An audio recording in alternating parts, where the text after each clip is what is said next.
Good afternoon, everybody. My name is Niko House, host of the political radio show Mi Casa es Su Casa, and political analyst. To catch my radio show, you can look on awakeradio.com or .us, Fridays at 7 p.m. Eastern, 4 p.m. Pacific, or you can go to my Facebook page, Niko D House, on Facebook, and you can also follow me on Twitter at Niko CSFB.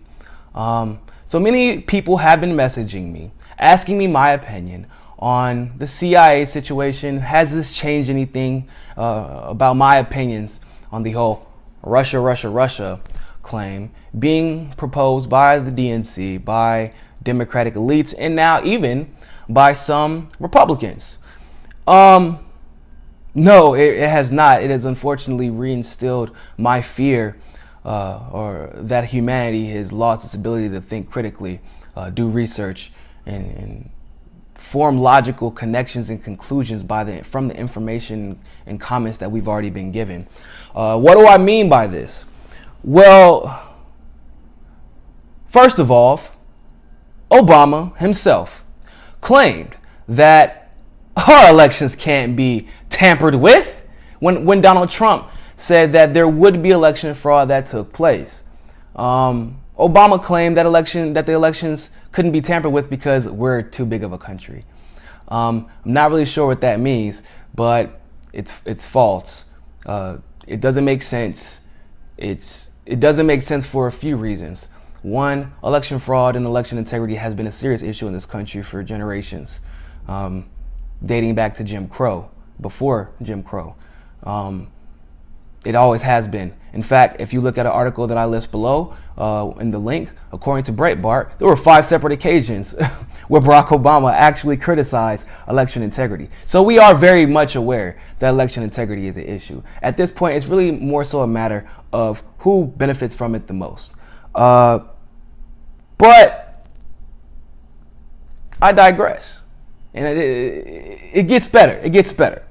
So, the CIA claimed through a secret assessment, I don't know what that means, they haven't provided any actual evidence, that Russia tried to influence our election. Now, first of all, the FBI gave a counter report in late October, where you can see the link below, where they say that there is no direct link between Russia and Donald Trump. Not one that is clear enough to affect the outcome of an election. In fact, ladies and gentlemen, if you do a little bit more research and dig a little bit deeper, you would be surprised to find out that there is actually one group of people in this election that actually has more significant and direct links to Russia than any other candidates or any other group participating in this election. And of course, that group would be Hillary Clinton and John Podesta. John Podesta has is linked, to Kremlin-backed investment firm, and Hillary Clinton sold 20% of our plutonium to Russia. So there's that. Also, for those of you who don't know, the Federal Bank of Russia, I'm not going to try to pronounce the name, but the Federal Bank of Russia is also linked as a client to Podesta's little firm. So if anybody has more interest invested in Russia, it is absolutely Hillary Clinton and Podesta, to a lesser extent Trump. In fact, there are extensive claims saying that Podesta being in power would actually be a conflict of interest because of how many ties he has to Moscow and the Kremlin, which can also be viewed in the article below. And so when the CIA makes this claim that there is a clear link saying that Russia somehow influenced our election, but doesn't provide evidence. And in October, the FBI said there actually is no clear link between Russia and Trump. The one thing that is being missed in this equation is the fact that the CIA does claim that that the Russians did interfere, but they don't make the claim that they're linked to Trump. Now, let me be very clear. I am not naive. I don't think anybody is naive. Bernie's not that naive who is observing this. We know Russia has at some point tried to hack into the United States servers in any capacity. We know, confirmed by FBI and CIA agents, that Russia tried to hack into Hillary's emails after she claimed that they were unhackable. We know that China tried to do the same thing. In fact, I would venture to say that any country that we've had some type of beef with has constantly and continuously tried to hack our systems, and probably in some capacity, at least a little capacity, has tried to influence our elections, whether it be through lobbying or whether it be through funneling money through the Clinton Foundation, aka Saudi Arabia, and their little, fun group of people, giving millions and millions and millions and millions and millions of dollars to launder through the Clinton Foundation, which then gets laundered through super PACs, which then went directly to Hillary Clinton's campaign. There is a significant history of countries interfering or attempting to influence an election. Unfortunately, there's also a history of corporations attempting to influence an election.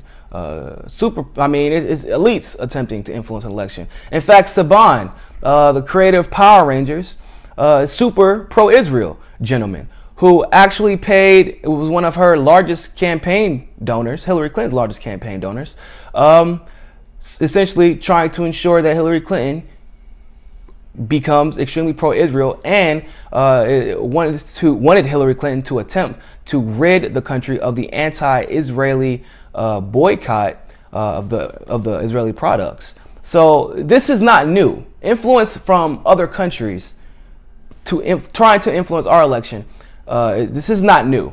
What's also not new is the reason behind that, and that is these other countries know, depending who gets in office, we will try to influence their elections.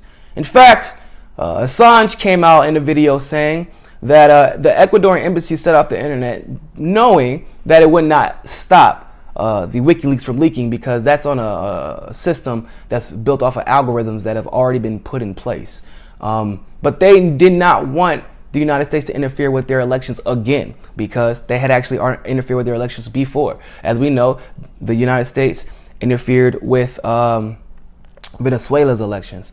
I can go on for days about the elections they interfere with in South America. But people are aware, the countries and the superpowers are aware that who gets into power makes a difference in how much the United States interferes with their elections. So this isn't what is surprising. But the links simply aren't there. The CIA doesn't even link Russia to Trump. That's what's disturbing, is that they claim that Trump was the one who would be benefiting from this. And I guess in a weird way he did. But there's a lot of gaslighting going on here, and no clear links. Now, the FBI, once again, like I said earlier, made a claim that there's no link between Russia and Trump in late October. Now, this is the same FBI who the Democratic Party stood by steadfastly, saying that they support the decision made by James Comey and the FBI because, James Comey has an illustrious career. The FBI should always be trusted. Now backing the CIA. It seems like they tend to back whoever will back them, if you haven't noticed. But nobody wants to talk about this. There have been a few analysts that come out and bring this up, but it's true. It's true. The CIA says one thing, but the FBI, right before the election, said a completely different thing. And that's something that we should take seriously, because this is the same FBI who said that Hillary was incompetent. This is the same FBI who exonerated her. So as they seem to be tiptoeing the line with their exposing of power, or exposing of elites, I should say. And so when you have a situation like what we're seeing right now, and we have two conflicting agencies, then we need to dig a little bit deeper, right? So how then, we should ask ourselves, how did the Russians interfere with the elections? Now, I've seen a lot of narrative floating around the internet. I saw one that says they're hacking the election machines, which is really weird. I never really heard that one until recently. I think people are mixing up a bunch of narratives about Republicans and Democrats and just lumping them all into one thing. But the main thing that I will address, the main narrative that I will address, is the narrative that somehow, some way, WikiLeaks caused Hillary Clinton to lose the election. Now, once again, we have to look a little bit deeper and look at the political psychology of the situation. Hillary, before WikiLeaks dropped, was the most unpopular candidate in history.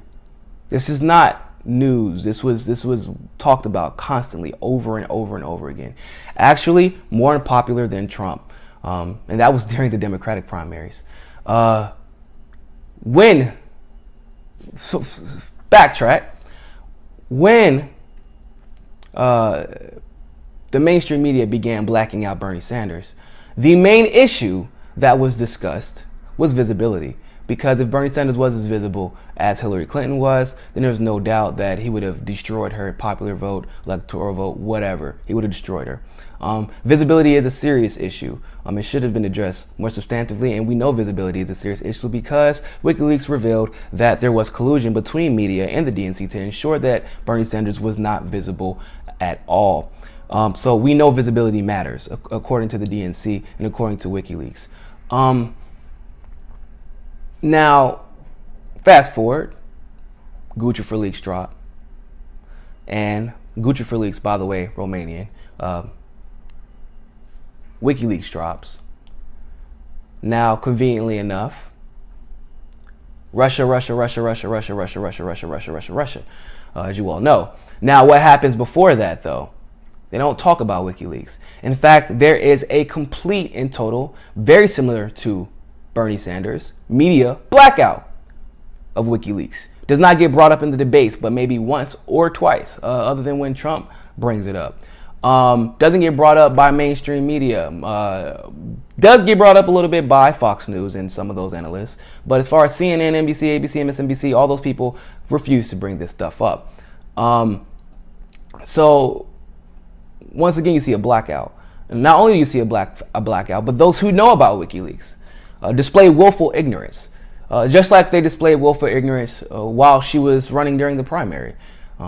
We have to understand, if you've been involved in this election, when you tell Hillary supporters things about Hillary Clinton, they actually pretend like they've never heard it before in their lives.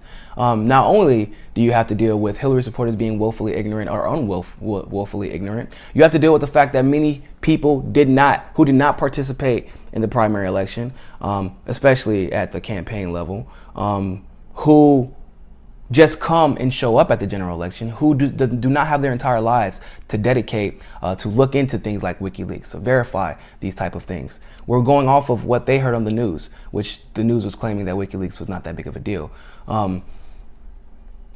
We never really substantively address the implications of ignorance in the outcome of Hillary Clinton and Donald Trump's election. The truth of the matter is, WikiLeaks did not affect the outcome of the election that much. In fact, it confirmed things that Bernie supporters had already thought were happening and had already confirmed several times prior to WikiLeaks dropping. It confirmed things like when I made the claim that there were moles from the DNC and that had penetrated Bernie Sanders' campaign, and so it did substantiate that, and it did substantiate the claim I made about the money laundering that had been going on via Hillary Clinton's super PACs, state Democratic parties, and Hillary Clinton's campaign. So those type of things that people who were politically active claimed were substantiated But the average person still had no idea what WikiLeaks was, had no idea who Julian Assange is, and had no idea the implications of WikiLeaks on Hillary Clinton.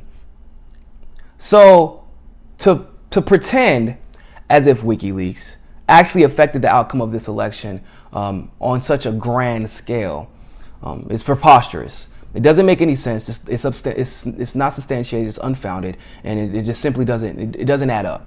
So to proceed with this investigation without facts, without evidence,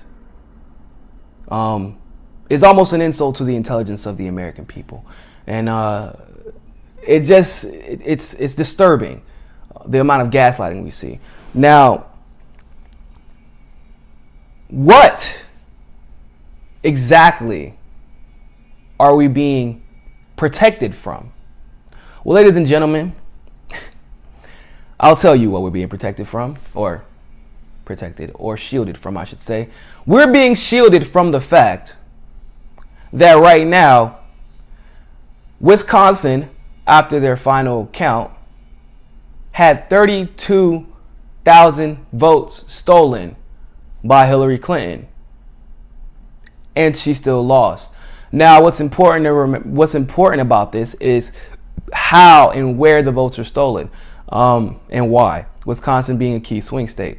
32,000 votes are stolen primarily from Milwaukee, the Milwaukee area, which obviously holds the most weight in the state of Wisconsin, and obviously where Hillary Clinton would have the most influence, because it is a quote-unquote metropolitan area, at least as metropolitan as Wisconsin gets. What they also don't want to talk to you about is the fact that now Michigan, in the largest county in Michigan, Wayne County, over 600 precincts in the largest county in Michigan, which is Wayne County, can't actually reconcile their voting issues. They can't actually do a recount because there are actually more votes registered on the machines than actual voters who registered to vote on the machines, by a significant margin.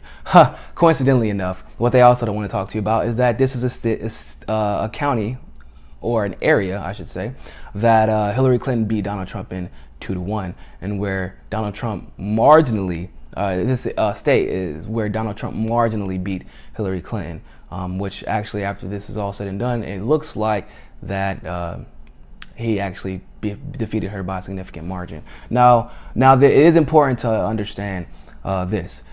There were some cheating going on by the Republicans, no doubt about it, but it was like 2,000, 3,000 votes. Which actually looks, in my opinion, it actually looks like Donald Trump in a minor scale benefited from, like I said in previous videos, from state politicians committing election fraud, which is very common amongst Republicans. They usually commit it at the state level, with gerrymandering and voter ID laws and all that cool stuff. But what they're not telling you is that election fraud is very real. It's being documented as we speak. And even though a Michigan judge tried to claim, nonsensically so, that there was no reason, that's what he told Joe Stein, that there was no reason to conduct election fraud, conduct a recount, because there was no proof of election fraud. Yet here we are. 600 precincts can't be reconciled. That is proof enough. Pennsylvania, same problem. They don't even want to go through with the recount. Now, my thing is, if you have nothing to hide, then why not go through with the recount? Now, many of you claim that George Soros has put a lot of money into this recount, and I would agree. And I believe that he probably thought that if he put money into the recount, then it would expose Donald Trump cheating and Hillary Clinton would take over. Yeah, didn't happen the way they initially thought. So what we're seeing essentially is a combination of Hillary, Obama, and the elites thinking that if they allowed you to do the recount, that it would come out, the outcome would be a lot different. But no, Hillary Clinton cheated and lost, had Barack Obama, the most popular president in history, stomp around for her instead of, being in Washington. That didn't help her. Still got smacked. She colluded illegally. She sent dark agents into Trump's campaign and essentially created more aggression and more tension than was already present. That got verified, and one of her people got fired. Essentially, she just cheated at every level and still got destroyed. And now they're trying to use the Electoral College to flip this thing into her favor, which is not warranted at all. The last thing that I'm going to try to fit in is that about Shep Smith and Fox News trying to say that Donald Trump's claims that the hacking hadn't been talked about in significance before this election was false. And of course, Fox News, Shep Smith, did not cite any sources. Well, today, ladies and gentlemen, I have some for you. Shep Smith, no, there were no claims that the DNC had hacked anything, or excuse me, had been hacked before the election. If there were some kind of murmurs, it hadn't been made public. I know because this is what I've been researching for quite some time. But I tell you what doesn't make sense. The fact that if you look at the WikiLeaks, it couldn't have been hacked before the election and handed over to Julian Assange because, well, simply, I don't even know how, it's just so obvious. There were emails during the primaries talking about Hillary Clinton and Bernie Sanders. Now, unless these Russians have some futuristic hacking ability that allows them to hack emails that haven't been typed yet, I think that we can safely say that your claim doesn't make any sense and is completely unfounded and just holistically false. The first mention of Russians hacking were during the Guccifer leaks on, I believe, July 27th, the day of the DNC convention. Guccifer is confirmed Romanian. Secondly, though those hacks, Guccifer did hack the system, by the way. But those hacks are then attempted by the DNC to be linked to WikiLeaks, which Guccifer and WikiLeaks are two different entities. Now, Julian Assange, 10-year track record of integrity, honesty, and deliverance, says, no, Russia was not involved. I'm not sure how he can communicate with Russia to an extent, but he's locked up in the Ecuadorian embassy in Great Britain, where he's being wrongfully detained, by the way. The United Nations said that he did not get these emails from hacks. The United Nations says that he is being held against his will and he is being held wrongfully, illegally, and that he has just practiced investigative journalism and has exonerated him from all wrongdoing, which is why you haven't heard an uproar about this in the Western world. Julian Assange himself came out on video, link below, saying, no, Russians were not involved.